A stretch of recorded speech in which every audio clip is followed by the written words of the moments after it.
I'm not doing anything sort of out of line. I picked up this book, a black book with a sort of a yellow and red diagram. I thought it's written by some old Jew. I thought, oh well, that's it's bound to be the right thing. Well, the some old Jew. Sorry, it sounds terribly rude, but it's not, because I've told him the story. The some old Jew was Warren Kenton, and he was actually leading the week's course. And I had this week's course in Kabbalah, and it was phenomenal. Absolutely phenomenal. It explained my Christianity, explained my Freemasonry, and this was gobsmacking. And I then sort of got a very keen interest in these things. I bought pre-recorded tapes from this person, that person, and everything else. And one I lent out.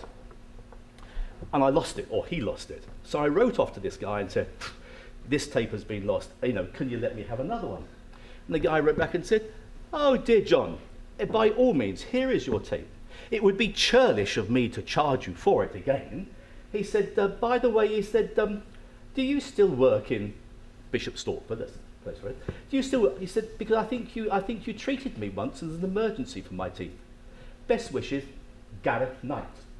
And many of you will have heard of Gareth Knight. And Gareth Knight, or his real name, Basil Wilby, worked in a publishing company just a stone's throw from Bishop Stortford. And so within sort of a space of 2 or 3 years, I got to know Warren Kenton very well. Gareth Knight joined the Society of the Inner Light, and all the history of Dion Fortune and everything else. Now, Marion and I live in Bishop Stortford. So what, you say? Well, many of you will have known a good deal about Dion Fortune. She wrote a number of novels. The Sea Princess was based around Breendown, Brentnall, where I used to go away on holiday. That was the setting for it. The Goatfoot God was based around Monk's Farm and a pub called the Green Man, surprisingly. And this is, I suppose, 2 miles outside Bishop Stortford. Coincidence, wonderful coincidences. There's another village which is about 5 miles from Stortford. The village is called Roydon. Sir Thomas More visited Roydon, and that's where he met Meg, and that's where they got married. Now, in the Second World War, Dion Fortune actually was one of what we called the army of the land girls. They used to work for the farms and help with producing the food. And the farm that she walked, or the place where she actually was resident, was in Bishop Stortford again. And she lived in a hostel, which then was a hospital, which was then pulled down and converted to an old people's home. And it is in that old people's home that my mother, for the past 2 years, had resided.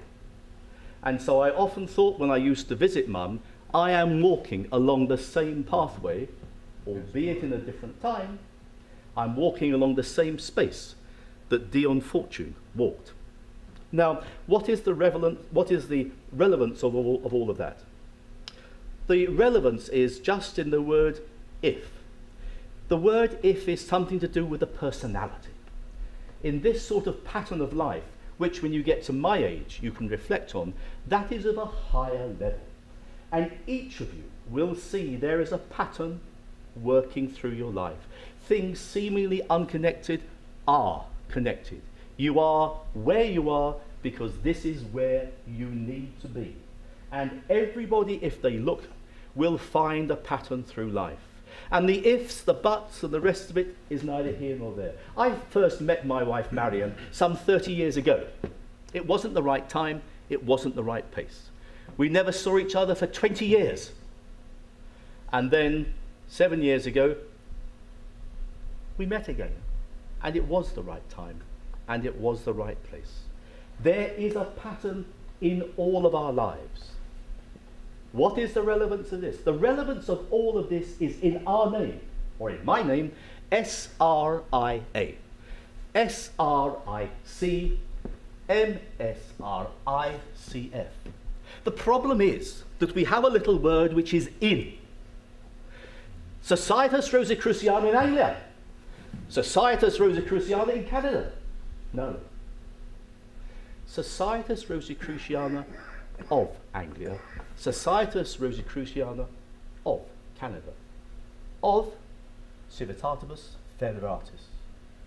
We are essentially Masonic Rosicrucians in Canada, in America.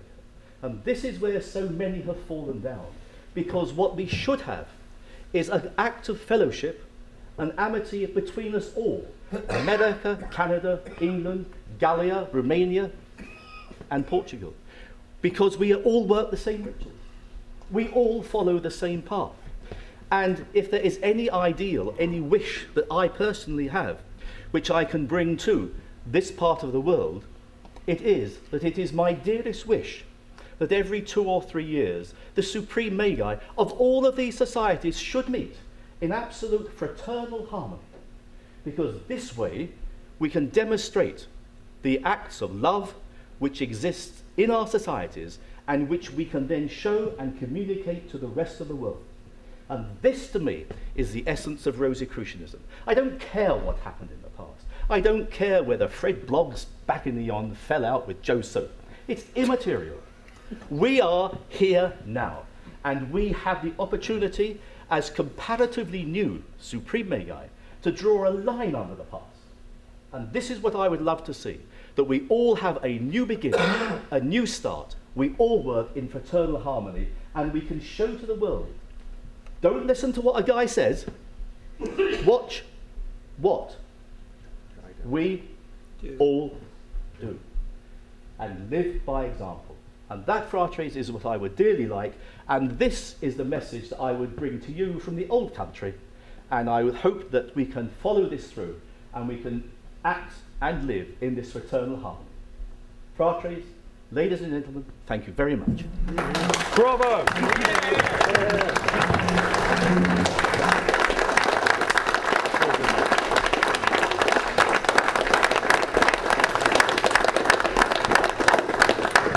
Okay, John, when's the date?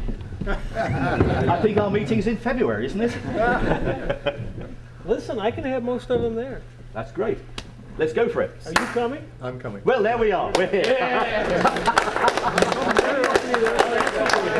I can get a hold of Portugal. Excellent. What about Scotland? I am sure Fred would do his best, because Fred and I, we have a great relationship. We would be happy to invite him. That's great. I'll talk with Fred. All right. Sure it's going to be Washington? I'll know in a day or so. Perhaps it might be the Garden of Eden. Well, listen, it'll be wherever we're at. Right. That's a good way of putting it. We're going to make you the keeper of the scotch. Okay. Are you sure you want to do that? I don't drink, but when it's free. Best person to keep it. More for us. You know, You saw a him. man that would lie about that would lie about anything. I believe you. I think I'm going to turn off the Recorder now. I have pictures, Tony. You can never show them to me. Well, I'm saving them for bribery. Okay. Well, what do you want anyway? How can we help you? Most worthy sir, I thank you for those wonderful sentiments, and we will do all in our power to make this so. When you started to talk about English guest house, I thought you were going to mention that famous Rosicrucian, our illustrious co-worker, most worthy Frater Basil Fawlty. But you didn't. But guess what? We have our own Basil Fawlty here, and he's going to propose the next toast. Okay, if the members could be upstanding for the.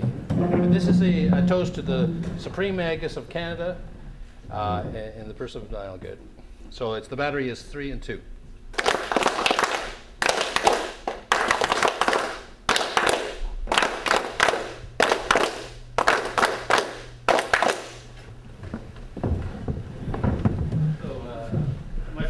I guess I should start with myself. I've joined the society in 2000, and basically the reason why I joined Freemasonry was my studies of Rosicrucianism, and I didn't even know that there was a Rosicrucian society in Canada, yes, there was, but I had no idea that there was one.